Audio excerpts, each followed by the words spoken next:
હરેક તાલુકાના કરંજ સ્થાનિકમાં જણાવ્યા મુજબ ટોલ નાકા દ્વારા નજીકના વિસ્તારમાં વાહન પાસેથી પણ ટોલ વસૂલવામાં આવી રહ્યો છે, જેને કારણે લોકોમાં ભારે રોષ જોવા મળી રહ્યો છે।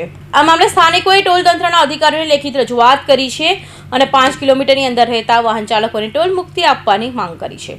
સ્થાનિકોનું કહેવું છે કે રોજિંદા અવરજવર માટે ટોલ ચૂકવવો અન્યાયી છે।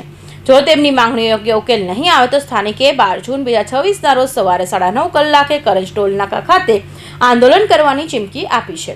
હવે ટોલ તંત્ર અને સંબંધિત અધિકારીઓ આ મુદ્દે શું નિર્ણય લે છે તેના પર સૌની નજર રહેલી છે।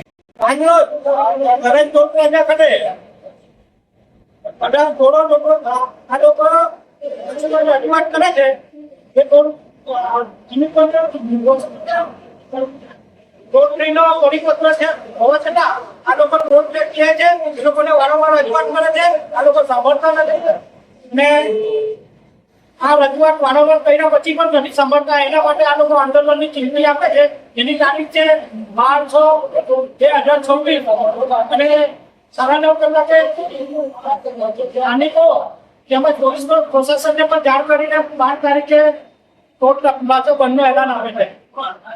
અમીરસિંહ ચૌહાણ, માંડવી।